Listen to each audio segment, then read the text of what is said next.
Kita akan mulai Bismillahirrahmanirrahim. Bitahiyatul Islam. Assalamualaikum warahmatullahi wabarakatuh.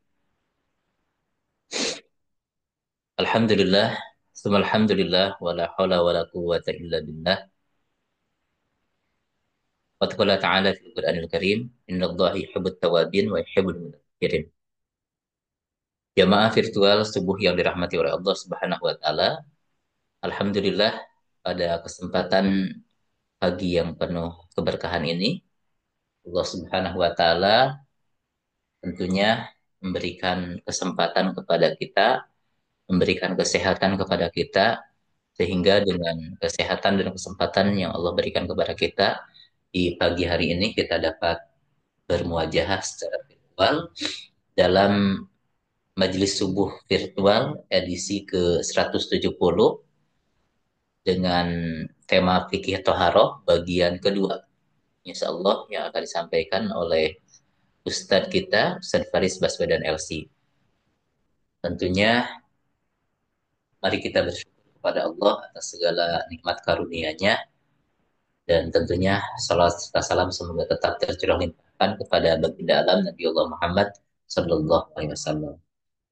Dan sahabatnya sampai kepada kita umatnya yang tentunya mutabaah ajarannya, mudah-mudahan kita yang akan mendapatkan surga nanti.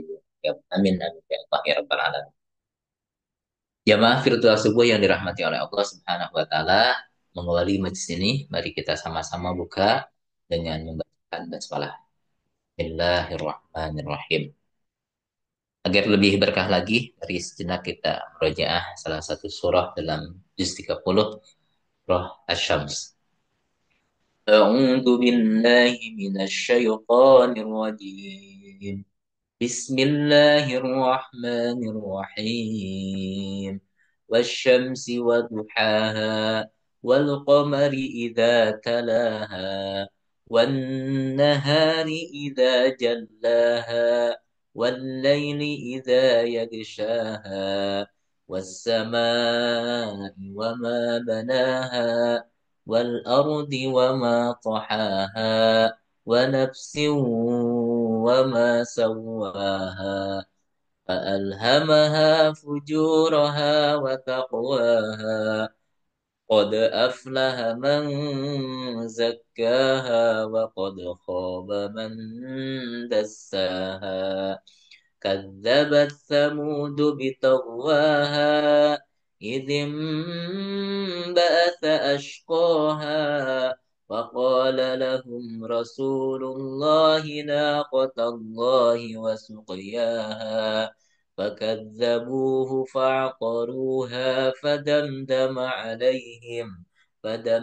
عليهم ربهم بذنبهم فسواها ولا يخاف عقباها.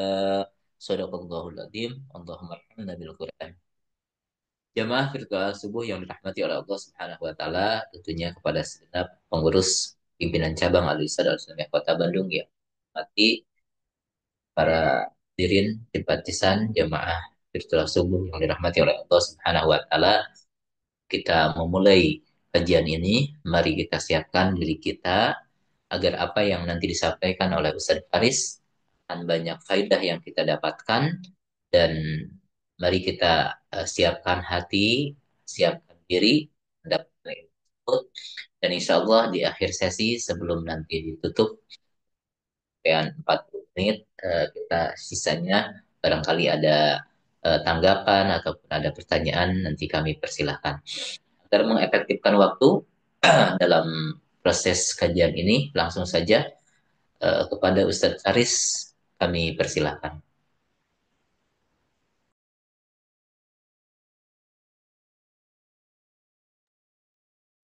السلام عليكم ورحمة الله وبركاته. Waalaikumsalam warahmatullahi wabarakatuh. إن الحمد لله نحمده ونستعينه ونستغفره ونتوب إليه ونستهديه ونعوذ بالله من شرور أنفسنا ومن سيئات أعمالنا. من يهده الله فلا مضل له ومن يضلل فلا هادي له. أشهد أن لا إله إلا الله وحده لا شريك له أشهد أن سيدنا ونبينا محمدا عبده ورسوله. اللهم صل وسلم على عبدك ورسولك محمد وعلى آله وصحبه ومن تبعهم بإحسان إلى يوم الدين. قال الله سبحانه وتعالى: يا أيها الذين آمنوا اتقوا الله حق تقاته ولا تموتن إلا وأنتم مسلمون. Baik para jamaah sekalian, alhamdulillahirabbil alamin. Bersyukur kita kehadirat Allah Subhanahu wa taala di waktu pagi ini kita bisa bermuajah tatap muka lewat aplikasi Zoom ini. Ya, semoga saja Allah Subhanahu wa taala senantiasa memberkahi aktivitas kita, waktu kita dan juga semua yang ada di sekitar kita. Dan juga tak lupa untuk saya sampaikan rasa syukur kita kepada Irsyad Islamiyah Jawa Barat yang telah memfasilitasi kajian ini. Semoga Allah Subhanahu wa taala membantu membalas semua yang berkontribusi untuk terselenggaranya kajian ini dengan pahala yang besar dan juga berlimpah. Amin. Salawat teriring salam tak lupa untuk kita haturkan, persembahkan kepada suri tauladan kita Nabi kita Muhammad sallallahu alaihi wasallam serta keluarganya, kerabatnya, sahabatnya dan pengikutnya yang setia hingga akhir zaman. Baik jamaah sekalian, kita melanjutkan kembali di mana di kajian bulan yang lalu kita memasuki penjelasan mengenai alat daripada untuk bersuci yang paling utama. Yang pertama adalah air, di mana kita mengetahui bahwasannya untuk kita menghilangkan hadas pada diri kita dan juga najis yang baik ada di tubuh kita, pakaian kita, ataupun tempat yang akan kita gunakan untuk melaksanakan ibadah seperti sholat dan yang lainnya, itu pertama harus menggunakan air. Dan kita mengetahui juga, sudah mengetahui air yang, kriteria air yang bisa digunakan untuk menghilangkan hadas dan najis itu seperti apa. Nah, akan tetapi tidak semua air itu bisa digunakan. Artinya dikarenakan air ini memiliki beberapa pembagian dari sisi hukumnya, ya. Dan kita masuk pembagian yang kedua, yaitu air yang suci, akan tetapi dia tidak mensucikan. Nah, air yang dia suci dan tidak mensucikan ini juga terbagi menjadi dua bagian, ya. Makna suci dan tidak mensucikan ini maksudnya apa? Artinya dia diperbolehkan untuk digunakan untuk kemanfaatan di dalam keseharian kita, seperti untuk minum, untuk masak, ya, untuk hal-hal lainnya, ya. Akan tetapi pemanfaatannya untuk kita gunakan dalam bersuci, menghilangkan hadas dan juga najis itu tidak bisa, ya, karena kriteria air yang bisa dipakai dalam bentuk ibadah ini tidak terpenuhi. Nah, sebagaimana tadi yang sudah disampaikan bahwasanya ia terbagi menjadi dua. Yang pertama adalah al-ma'ul qalilul musta'mal, yaitu air yang sedikit, ya, dan dia telah terpakai, ya, fi fardhi taharah, pada taharah yang wajib. Artinya ketika air sudah kita gunakan untuk melakukan taharah, ya, bersuci yang hukumnya wajib, ya, karena kita tahu ada taharah yang sifatnya sunnah, ada taharah yang sifatnya atau hukumnya wajib. Nah, maka ketika dia dipergunakan untuk taharah yang sifatnya wajib, maka dia tidak diperbolehkan untuk digunakan kembali untuk melakukan taharah. Hal ini berdasarkan sabda Nabi Muhammad sallallahu alaihi wasallam di dalam sebuah hadis yang dikeluarkan oleh Imam Muslim, ya, dari jalan sahabat Abu Hurairah radhiyallahu taala anhu, anna Nabi sallallahu alaihi wasallam qal la yaghtasil ahadukum fil ma'id daimi wa huwa junub. Janganlah sekali-sekali, ya, kalian semua, ya, kita semua ini mandi di air yang tidak mengalir, genang, ya, dan dia dalam kondisi junub. Lalu mereka yang atau para perawi yang mendengar hadis ini yang diriwayatkan oleh Abu Hurairah, bertanya kepada Abu Hurairah, "Kaifa yaf'al?" Ya Abu Hurairah, lalu bagaimana apa yang kita lakukan dengan air yang tergenang tersebut? Qala yatanawaluhu tanawulan. Jadi diambil ciduk itu. Jangan kita masuk ke dalam airnya. Jadi di dalam hadis ini, mengapa Rasulullah SAW secara tegas langsung menyebut kalau Anda dalam kondisi junub jangan masuk ke dalam airnya, karena bisa menyebabkan, kata para ulama, dari hadis ini disimpulkan hukum bahwasannya kalau kita masuk dan mandi di dalam air yang tergenang tersebut menjadikan orang yang lainnya setelah kita tidak bisa memanfaatkan dan menggunakan air untuk beribadah, air tersebut untuk ibadah, yaitu bersuci. Maka dari itu para ulama mengatakan ini adalah terlarangnya menggunakan air mustakmal atau yang diklasifikasikan sebagai air mustakmal. Nah, tentu harus dipahami air mustakmal itu adalah tadi kan air yang sedikit, ya, dan dia dipakai untuk melakukan taharah, ya, bersuci yang hukumnya wajib. Artinya bila kita misalnya kita berwudu, ya, dan kita mencuci wajah kita, ya, dan air yang menetes dari wajah kita ini dikumpulkan kembali. Perhatikan ya, air yang menetes dari wajah kita ini dikumpulkan kembali, maka air yang kita kumpulkan tersebut tidak bisa digunakan kembali untuk bersuci, ya. Nah, dengan catatan tadi kembali lagi harus diingat pada toharoh bersuci yang wajib, ya, bersuci yang wajib. Kalau bersucinya toharohnya yang sunnah seperti mencuci wajah yang kedua kali, karena kita tahu kan mencuci wajah ini bila kita dalam kondisi berhadas dalam berwudu ini yang pertama yang wajib, yang keduanya dan ketiga adalah sifatnya sunnah. Maka air yang menetes dan kita tampung dari cucian yang kedua, ya, maka itu bisa digunakan kembali untuk berwudu, ya. Nah, tadi juga disampaikan definisi daripada air musta'mal ini adalah airnya sedikit. Artinya bila air eh, daripada air musta'mal itu dikumpulkan hingga mencapai, ya, hitungan atau dianggap, ya, masuk dalam klasifikasi air yang banyak, maka dia bisa digunakan kembali, ya. Jadi kriterianya adalah air yang sedikit, ya, dia digunakan untuk telah digunakan untuk melakukan toharah yang hukumnya wajib. Nanti kalau toharah yang sunnah bisa digunakan kembali, kalau airnya menjadi atau mencapai kategori air yang banyak, maka juga bisa digunakan untuk toharah kembali. Nah, ada sebagian fuqaha mengatakan bahwasannya ma'ul musta'mal ini, air musta'mal ini hukumnya najis. Hukumnya apa? Nah, najis. Ya, salah seorang daripada ulama murid daripada Imam Abu Hanifah mengatakan bahwasannya hukum ma'ul musta'mal ini hukumnya najis. Tetapi pendapat ini, ya, eh, telah di artinya dijawab dengan sebuah hadis yang dikeluarkan Imam Al-Bukhari dan juga Imam Muslim dari jalan sahabat Jabir bin Abdullah radhiyallahu taala anhuma. Ia berkata, "Ja'a Rasulullah sallallahu alaihi wasallam ya'uduni." Rasulullah sallallahu alaihi wasallam datang untuk menjengukku wa ana marid, dan ketika itu saya dalam kondisi sakit. La a'qil, sehingga saya saking sakitnya itu sampai ya tidak memahami, dikarenakan saking payahnya kondisinya, keadaannya tidak bisa memahami keadaan yang terjadi di sekitarnya.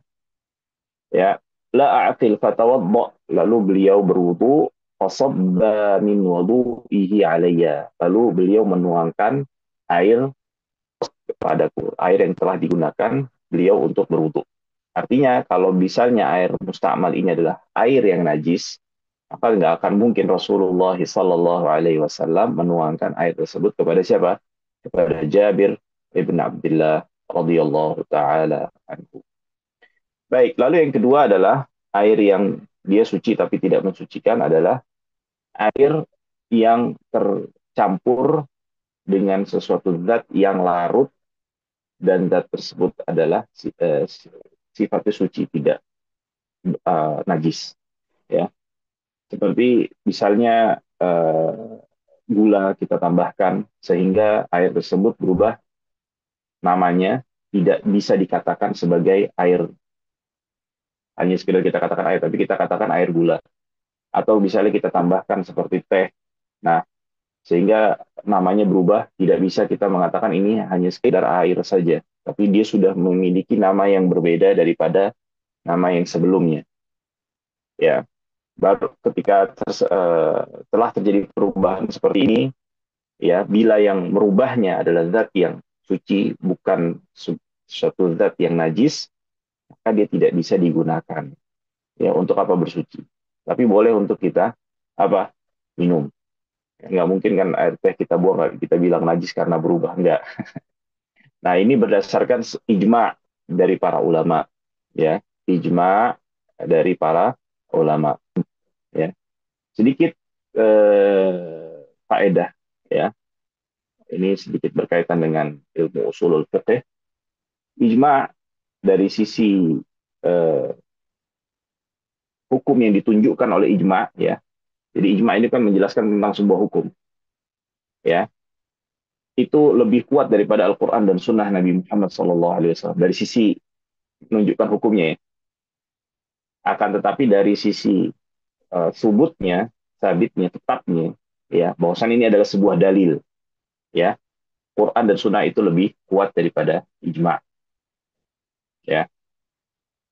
Karena kenapa? Ijma itu untuk menjadi sebuah ijma perlu ada syarat yang yang dipenuhi, yang dimana itu cukup sulit untuk memenuhi syarat uh, ketika dalil ini dianggap sebagai ijma. Nah, di antara ijma yang telah disepakati oleh para ulama bahwa ini adalah ijma adalah ketika air, ya, air mutlak, dia berubah sifatnya, salah satu dari tiga sifatnya berubah, maka dan dia berubah baik dengan suatu zat yang suci ataupun yang najis, tidak boleh untuk dimanfaatkan, dipergunakan untuk beribadah. Bahkan bila dia berubah dengan sesuatu hal yang najis, maka tidak diboleh untuk dipergunakan sama sekali. Adapun bila dia berubah dengan sesuatu hal yang suci, ya, bersih, maka dia boleh untuk dimanfaatkan selain pemanfaatan untuk melakukan ibadah. Baik, lalu selanjutnya adalah air yang najis. Ya, dia adalah air yang tercampur dengan sesuatu hal yang dikategorikan, ya, diklasifikasikan dalam syariat ini sebagai zat-zat yang najis. Artinya ketika air tercampur dengan zat yang najis tersebut, maka airnya ikut juga menjadi najis dan tidak bisa digunakan untuk beribadah, bahkan dimanfaatkan untuk hal-hal yang lainnya. Nah, tetapi perlu menjadi perhatian di sini, masalah air najis ini hukumnya dibedakan antara air yang banyak, ya, dengan air yang sedikit. Nah, air yang banyak ini, lalu kita menentukan ini air yang banyak dan air yang sedikit ini bagaimana? Nah, Nabi Muhammad SAW bersabda dalam sebuah hadisnya, "Idza balaghal ma'u qullatain lam yahmilil khabath." Jika air telah sampai ukuran 2 qullah, maka air tersebut bisa menahan daripada najis. Artinya tidak serta-merta ketika najis jatuh itu mempengaruhi status airnya menjadi najis. Ya. Lalu 2 qullah ini bagaimana ukurannya? Ya, terjadi perbedaan pendapat antara jumhur, ya, dengan ulama Hanafiyah. Ya, ulama mazhab Hanafi mengatakan 2 qullah itu, mereka kriterianya ada dua pendapat dalam menetapkan air ini dikategorikan 2 qullah. Ada 2 pendapat. Pertama, yang pertama, ya, adalah ketika dia berada di satu tempat yang bila di satu sisinya kita apa namanya sih kalau air itu kita berusaha untuk menjadikan menggelombang, ya, itu tidak akan berpengaruh pada sisi yang lagi, yang lain kita itu kan yang kan, ya, atau kita terendang misalnya gitu, nah, itu kan bergelombang. Nah, itu gelombang tersebut tidak akan terjadi pada sisi yang satunya. Aduh, seperti itu. Ya, kalau bisa kolam lah, kita sisi, kita gerakkan kaki masukkan, kita gerakkan bergelombang. Nah, ini terjadi di mana? Di sisi berikutnya. Ada yang kriteria yang adalah ketika orang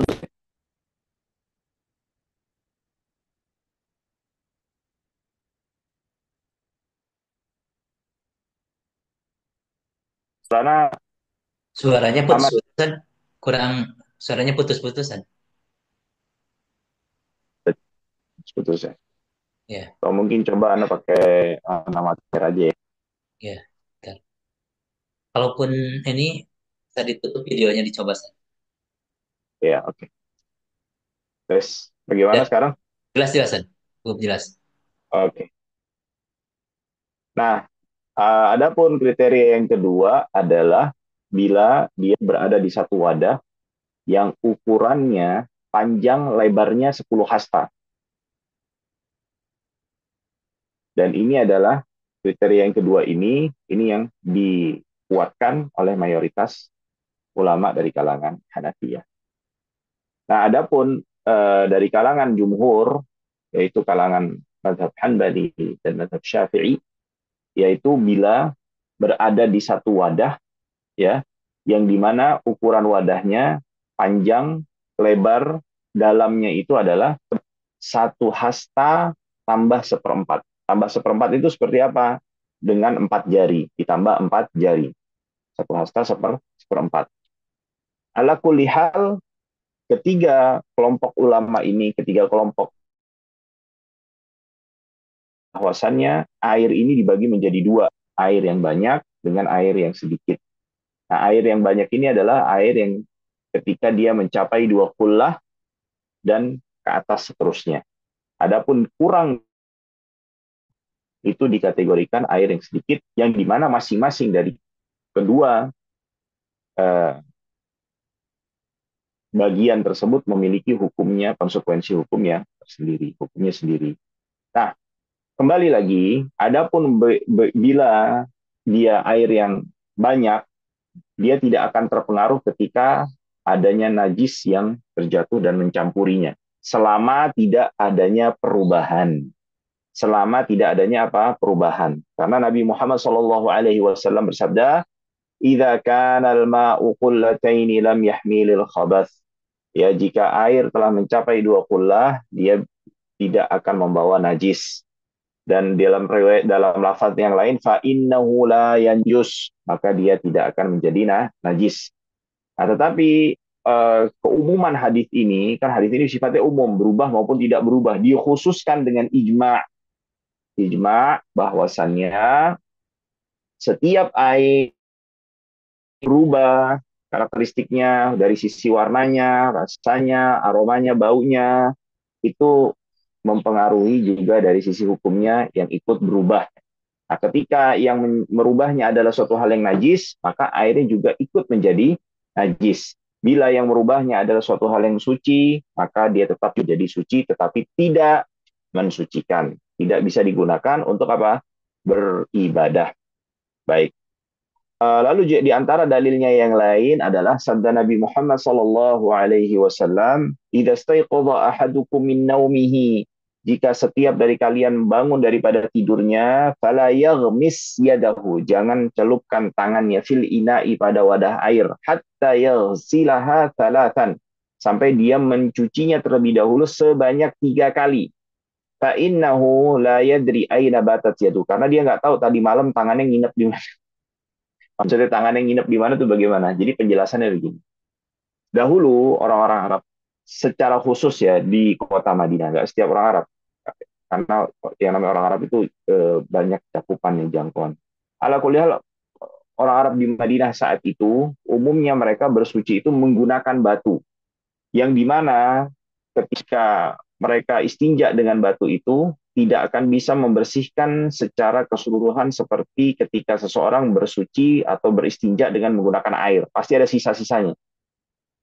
Nah, kita tahu kondisi orang ketika tidur ini, ya berkeringat orang ya, betul ya. Nah, dan kadang atau tidak jarang ketika tidur ini tangannya kemana-mana. Dikhawatirkan tangan yang menggaruk ke bagian yang ada najis di situ, Eh, ya. Maka Rasulullah Shallallahu Alaihi Wasallam melarang ketika bangun tidur untuk memasukkan ya tangan kita ke wadah air sampai mencucinya di luar wadah tersebut sebanyak berapa? 3 kali kata Rasulullah Shallallahu Alaihi Wasallam. Nah, tentu nanti kita nggak bahas ini ada perinciannya lagi dalam mencuci tangan tersebut.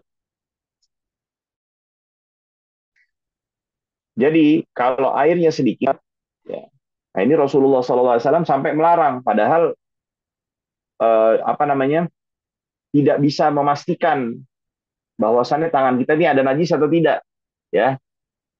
Artinya apa? Kalau memang ada najis itu bakal bisa merusak air, ya. Karena itu beliau melarang untuk masukkan tangan. Nah, adapun yang kedua kalau airnya, ya, airnya sampai 2 kula, maka dia tidak najis bila hanya sekedar terkena najis, ya.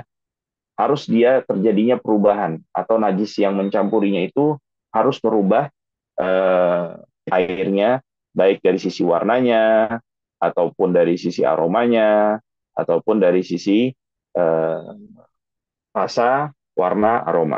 Ya. Al-Imam Ibnul Munzir, Al-Imam Ibnul Munzir, beliau memiliki kitab namanya Al-Ijma'. Al-Ijma'. Ya, jadi beliau mengumpulkan ijma'-ijma' dalam setiap permasalahan, dalam setiap bab fikih.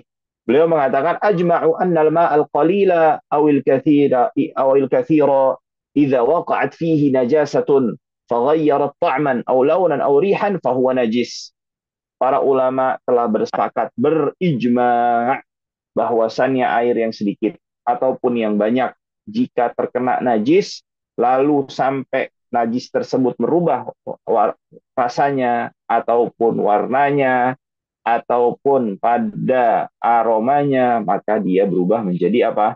Najis. Nah, jadi kita sudah mengetahui alhamdulillah ini air ya, 3 pembagian air dari sisi hukum pemanfaatannya. Yang pertama adalah suci mensucikan, suci namun tidak mensucikan, dan yang ketiga adalah air yang najis.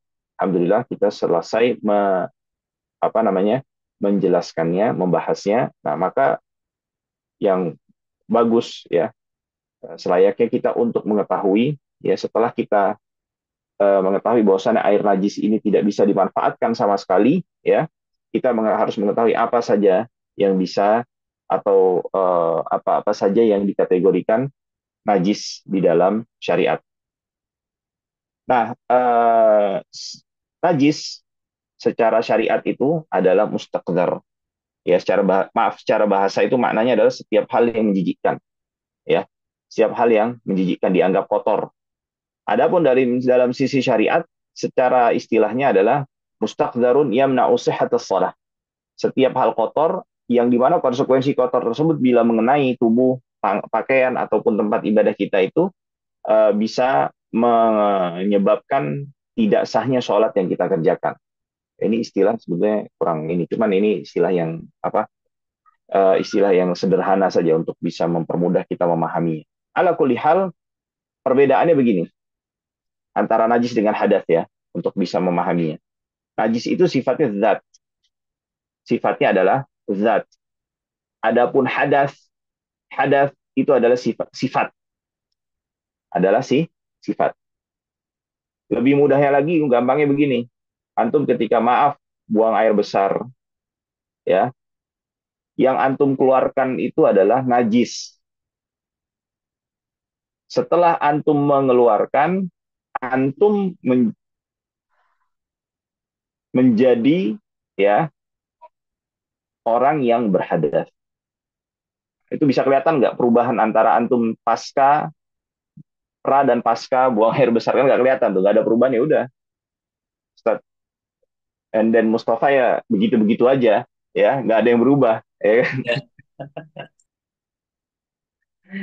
Nah, itu tapi sebelum dia buang hajat, dia masih misalnya dia dalam kondisi berwudu, ya dia berarti tidak berhadas. Setelah buang hajat, maka dia menjadi berhadas. yes, ya. Nah, Tetapi dia tidak najis, enggak. Karena hadas itu berkaitan dengan sifat, ya, status. Adapun hadas, ya, adapun najis adalah pada zatnya. Nah, eh, zat-zat yang dianggap najis itu banyak, ya, itu banyak. Eh, Adapun di antara yang paling penting itu ada 7 hal. Yang pertama adalah homer, ya. Pertama adalah homer, yaitu setiap zat cair yang memabukkan. Perhatikan ya, yang cair memabukkan. Adapun yang padat memabukkan, maaf ini saya nyebut cuman bukan berarti mau apa-apa, dalam arti ini untuk belajar ya. Seperti ganja itu tidak najis. Nah, berbeda dengan mas bir ataupun whisky, nah itu najis. Hal ini berdasarkan firman Allah Subhanahu wa taala, "Innamal khamru wal maisiru wal ansabu wal azlam." Sesungguhnya khamr, perbuatan melakukan perjudian, wal ansab berhala, wal azlam dan mengundi nasib, rijsun najis. Ya. Nah, ini yang pertama adalah khamr. Lalu yang kedua adalah anjing dan babi. Ya. Akan tetapi ulama berselisih pertama dalam hal apa? Dalam hal najisnya, status najis pada babi. Ya. Apakah dia najis atau tidak? Ya. Ulama yang mengatakan najis pada atau najisnya babi ini, mereka berhujjah dengan kias aulawi, artinya dengan kias yang lebih patut untuk diterapkan hukum daripada asalnya. Jadi gini, kaleb ini, anjing ini dihukumi atau dia statusnya najis, yang dimana di saat yang bersamaan anjing ini masih boleh dimanfaatkan dalam beberapa kondisi, seperti menjaga rumah bila kondisi lingkungan rumahnya itu tidak aman, menjaga hewan ternak, menjaga perkebunan dan lain sebagainya. Ya, maka dia boleh dimanfaatkan walaupun di saat yang bersamaan anjing itu statusnya adalah hewan yang najis. Nah, sedangkan babi ini ya sudah haram, ya, dan kondisinya lebih buruk daripada anjing. Lebih buruknya dari mana? Dikarenakan nanti di akhir zaman, ya, Rasulullah Shallallahu Alaihi Wasallam itu memberikan informasi kepada kita yang dilakukan oleh Nabiullah Isa alaihissalam itu adalah membunuh, menghabisi babi. Hmm. Nah, jadi kan kondisinya lebih parah kan Ya. daripada anjing. Nah, maka itu para ulama mengatakan yang berpendapat bahwasannya babi ini juga ikut najis itu dengan kias aulawi, kias dikiaskan kepada anjing. Nah, pendapat yang mengatakan najis ini pendapat yang dipegang oleh mayoritas ulama dari kalangan Syafi'iyah dan juga kalangan Hanabilah, mazhab Hanbali. Dan sebagian Syafi'iyah seperti Imam Nawawi berpendapat bahwasannya babi ini tidak najis. Artinya kalau ada yang menyentuh babi ini, ya nggak perlu dicuci. Hmm. Tetapi perlu menjadi catatan dan diingat-ingat betul satu kaidah. Ini kaidah ini ibaratnya saking pentingnya harus antum ingat seperti mengingat nama antum Hmm. semua. Ya, ya. Jadi kalau misalnya kaidah ini lupa, ya antum ditanya nama antum siapa, ya lupa juga. Perpindahan najis itu harus dengan perantara lembab atau basah. Hmm. Jadi misalnya babi tersebut, ya ini kita bicara babi ya, antum mengikuti pendapat mengatakan bahwasannya babi ini najis hukumnya, najis zatnya secara keseluruhan pada setiap bagian tubuhnya. Kalau antum megang babi dalam kondisi antum kering ataupun babi dan kedua-duanya antum dan babinya kering, itu nggak akan menjadikan bagian tubuh yang antum tempelkan yang memegang babi tersebut juga ikut najis, enggak. Tetapi ketika antum dan babinya itu basah, atau salah satu dari orang yang menyentuhnya atau babinya yang menyentuhnya yang disentuh itu Basah. basah, Ya. baru dia berpindah. Hmm. Nah, ini dipahami. Jadi jangan khawatir ketika nanti nggak sengaja kesenggol sama anjing. Wah, ini saya susah nih begini-begini. Nah, itu nggak ada masalah. Ya. Ala kulli hal. Lalu pendapat yang kita lanjut kepada anjing. Anjing menurut jumhur ulama, ya, dari kalangan Hanafiyah, dari kalangan Syafi'iyah, dari kalangan Hanabilah, mazhab Hanbali, itu najis. Akan tetapi Imam Abu Hanifah memiliki sedikit perbedaan dalam masalah ini. Ia najis tapi pada bagian tubuh yang basah, yaitu air liurnya saja. Ya, ya. Air liurnya saja. Jadi atau bila ada luka pada tubuhnya lalu keluar darah, darahnya itu yang menjadi, itulah pada bagian tubuh yang terluka, itulah yang najis. Hanya itu saja. Adapun kalangan Syafi'iyah, kalangan Hanabilah, beliau mengatakan bahwasannya seluruh bagian tubuh anjing itu najis, Ya. seluruhnya. Hal ini berdasarkan sabda Nabi Muhammad SAW, "Tahuru ina'i ahadikum idza walagha fihi al-kalbu an yaghsilahu sab'a marrat ulahunna biturab." Membersihkan, mensucikan satu wadah air, ya. Jika anjing minum dari wadah tersebut adalah dengan caranya membersihkannya, mencucinya sebanyak 7 kali cucian, yang dimana salah satu di antara 7-nya itu dicampur dengan tanah. Nah, wajhul istidlalnya, bagaimana cara memahami? Karena gini, kita tahu bagian tubuh anjing itu yang paling dijaga oleh anjing itu adalah apa? Moncongnya, mulutnya. Ya, ketika bagian tersebut aja dihukumi oleh Rasulullah SAW itu sebagai bagian tubuh yang najis, maka pada bagian tubuh yang lainnya itu lebih utama.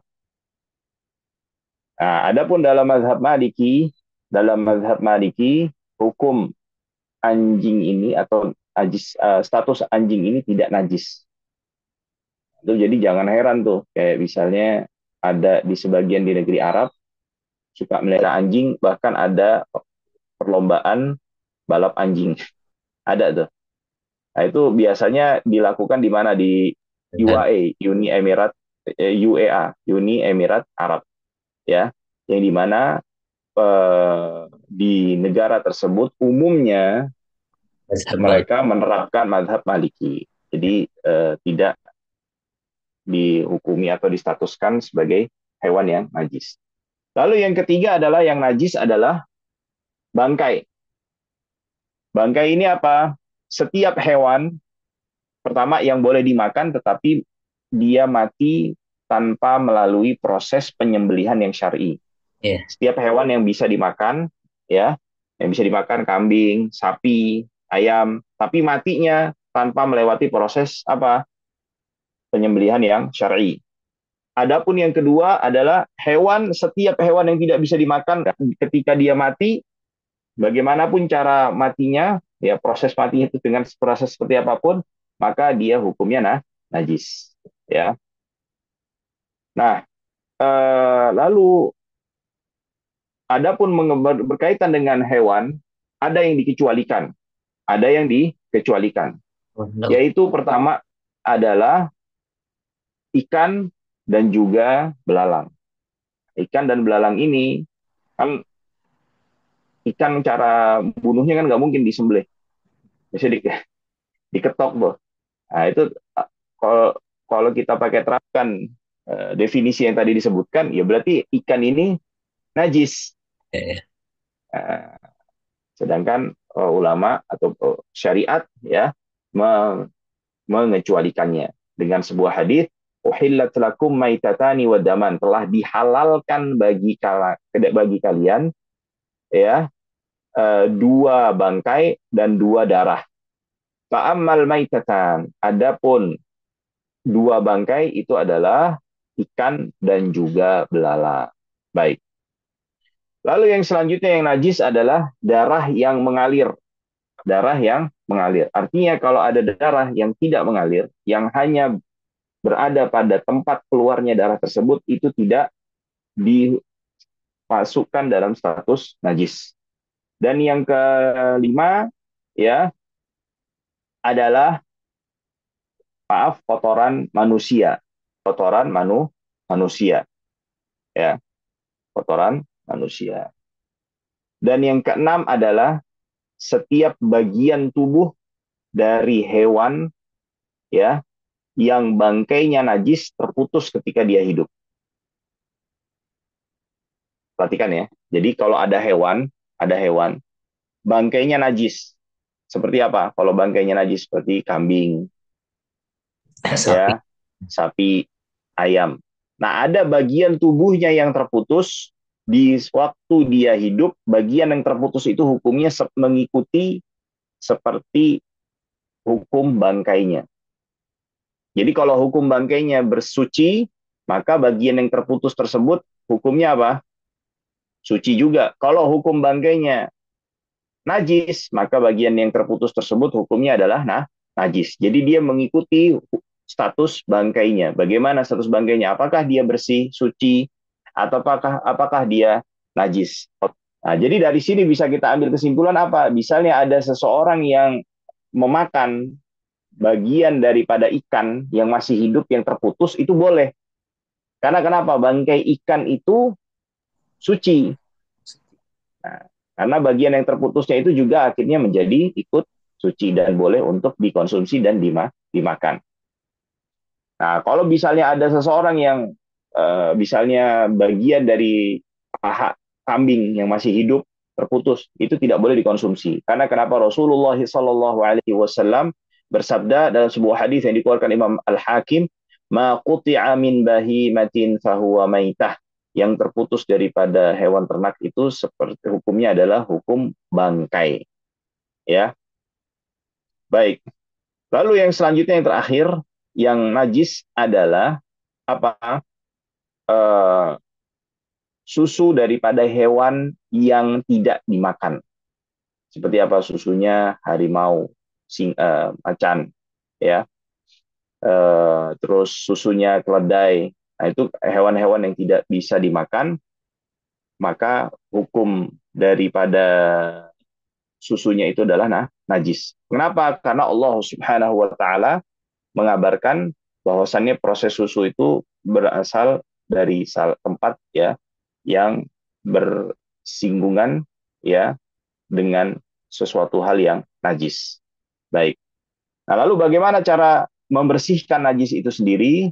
Nah, maka ini perlu ada pembahasan tersendiri karena akan cukup panjang lebar juga dalam tata cara membersihkan najis. Insyaallah tabaraka wa taala kita akan bicarakan di kajian bulan yang akan datang.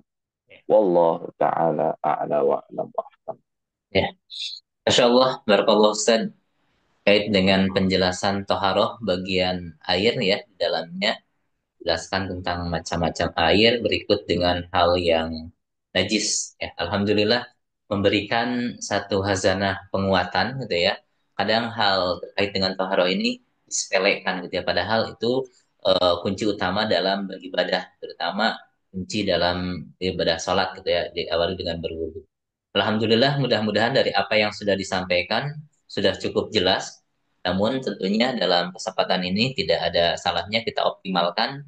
Masih ada waktu kurang lebih 15 menit insya Allah ke depan.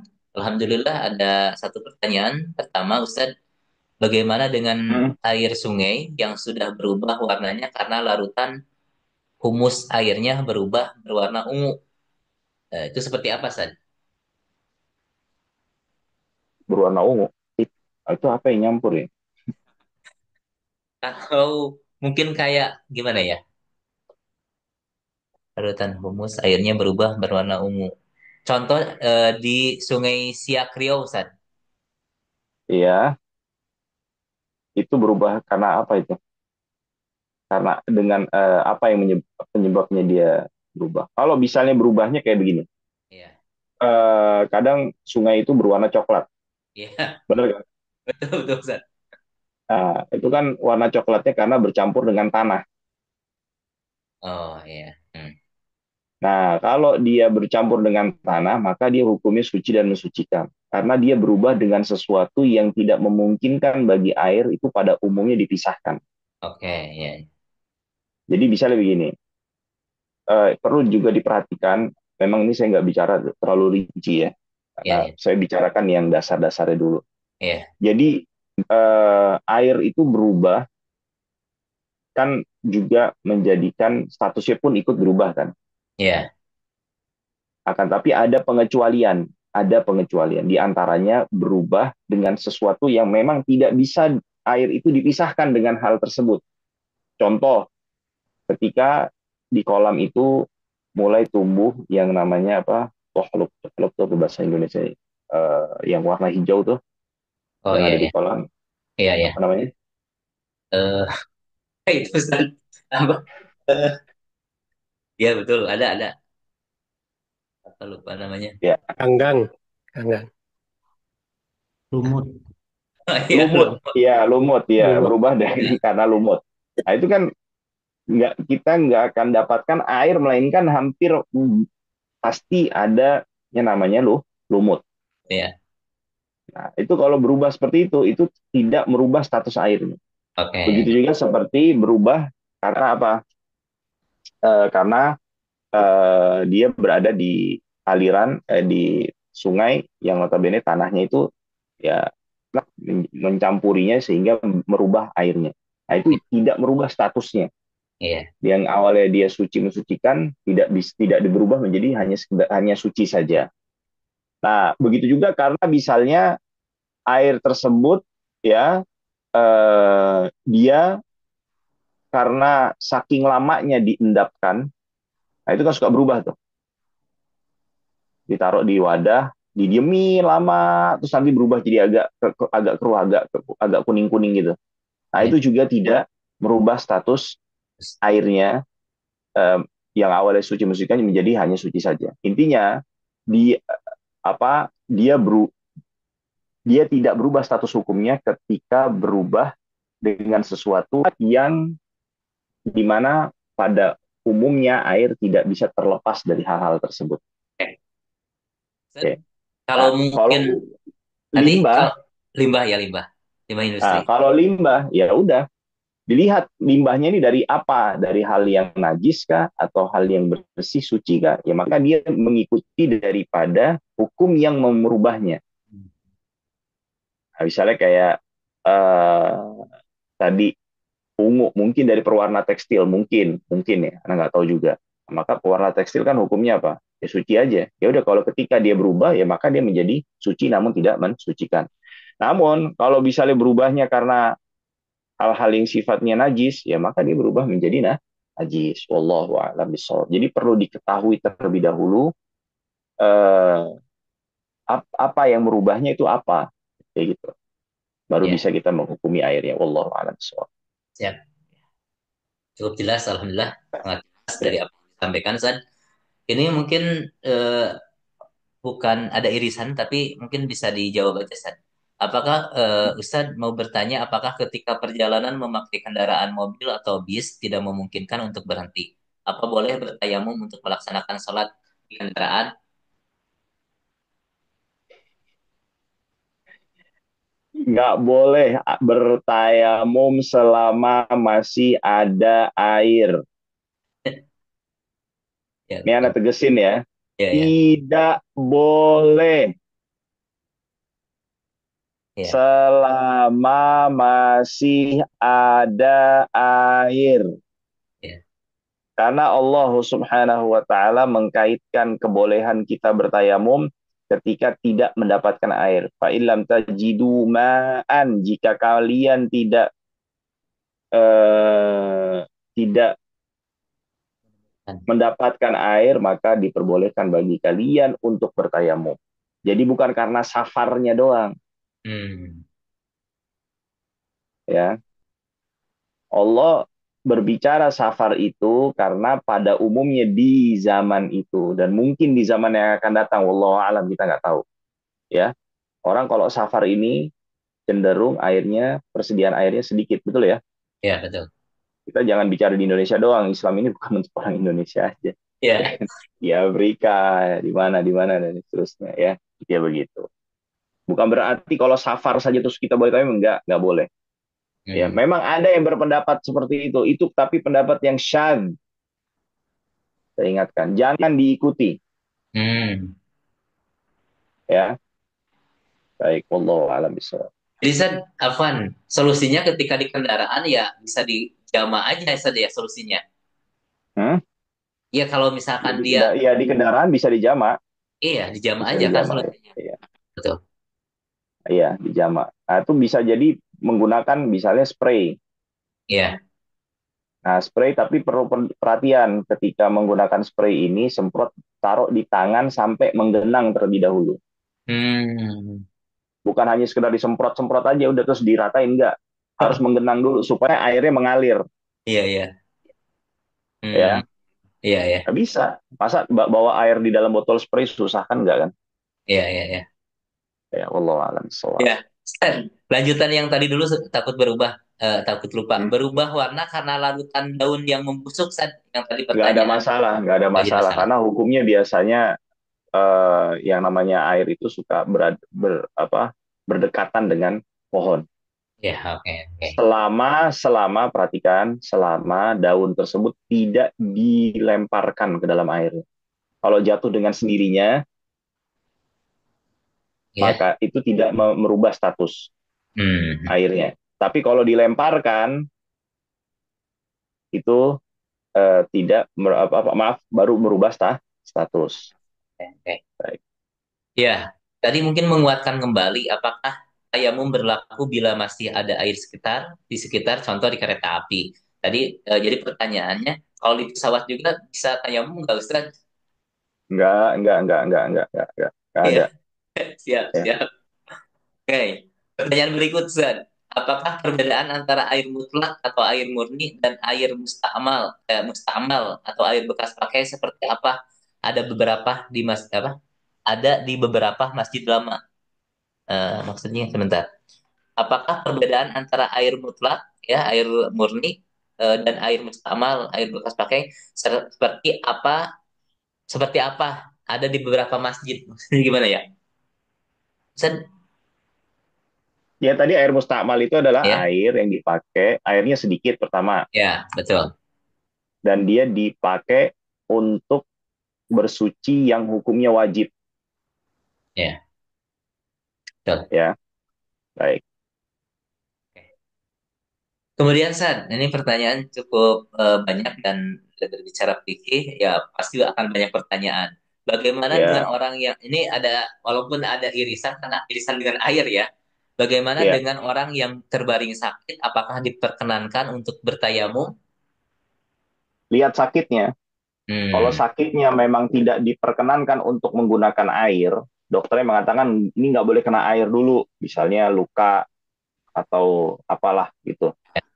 Nah, maka baru boleh dia tayamum kalau seperti itu.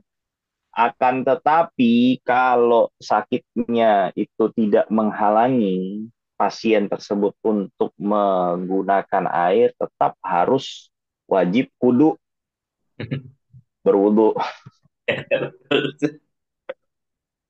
ya, ya. Nah, yang berwudunya bagaimana? Ya itu yang nungguin. ya, Itu dia bantu. ya bantu. Caranya bagaimana tadi diantaranya pakai spray tadi. Ya, ya. Allah alam. Eh, ya, San. Eh, cukup jelas ya. Insya Allah mungkin Hmm. di beberapa kesempatan. Barangkali ada yang mau menyampaikan secara langsung pertanyaan secara live. Kami persilahkan bagi jamaah.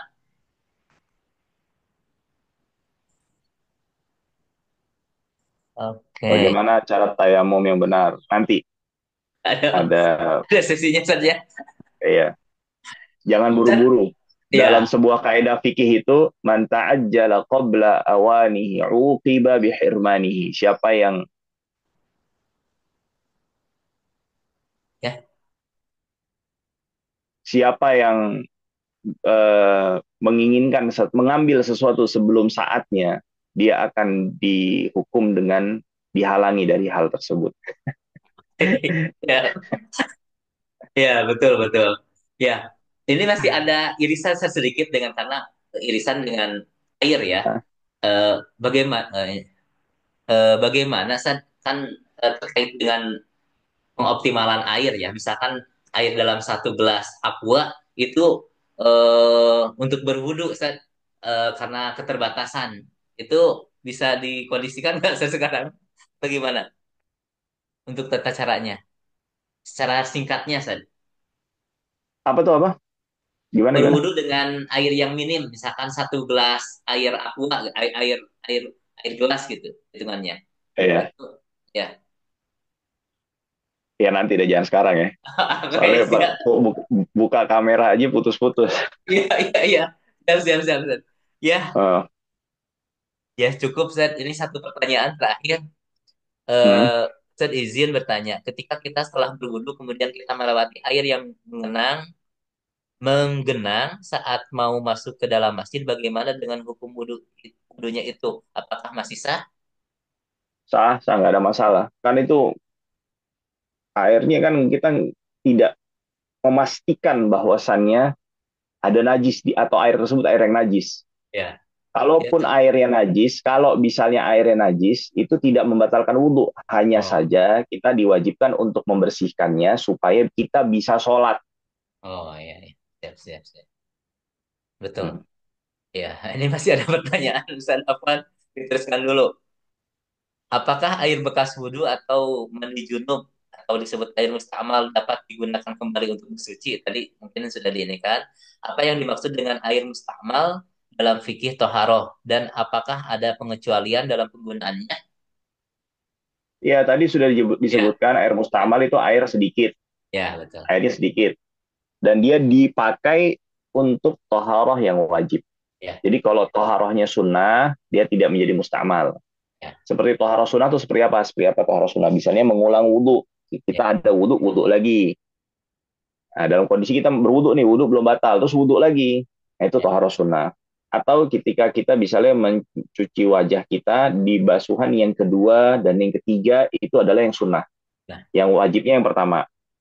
ya, Nah, adapun kalau misalnya air mustakmal itu dikumpulkan sampai pada ukuran dua kullah, maka dia bisa digunakan lagi. Kan tadi kriterianya dua, ya, sedikit dan digunakan yang untuk wajib. untuk toharoh yang wajib. Jadi kalau misalnya saat mencuci wajah, air yang menetes dari wajah kita itu dikumpulkan lagi. Ya, Air yang menetes dari wajah kita. Nah, itu berarti menjadi mustakmal. Jadi ada pengecualiannya tadi itu. ya, Kan ada dua syarat. Ketika syaratnya tidak terpenuhi, salah satu dari dua syarat tidak terpenuhi, maka tidak menjadi mustakmal. Dah gampangnya begitu. siap, siap. Ya, Alhamdulillah. Ya, Gimana, San? ya, Ya. ada lagi. Cukup ya?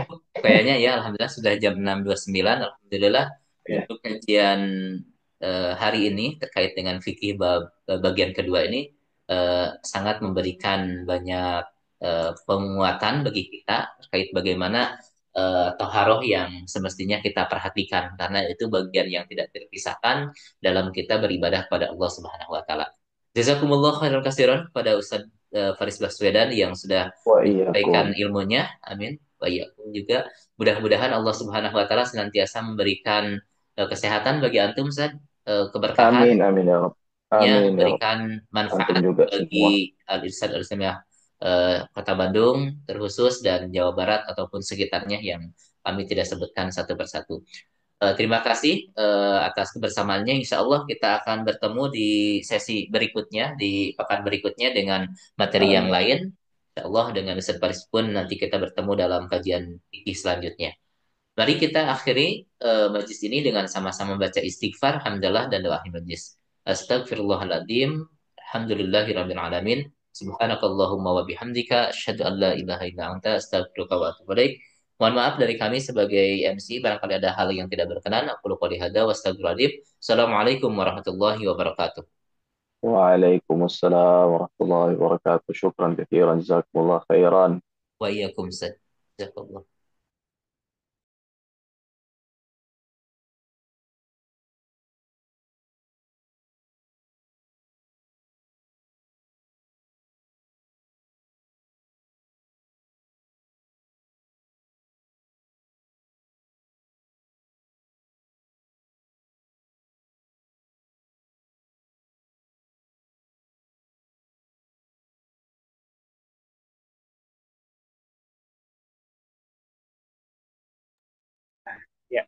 Syukran, jazakumullah khair semua jemaah. Insyaallah kajian kali ini akan diupload di channel YouTube Al Irsyad Kota Bandung. Sampai jumpa di Sabtu pekan yang akan datang. Selamat beristirahat, selamat berakhir pekan. Assalamualaikum warahmatullahi wabarakatuh. Izin close meeting semua.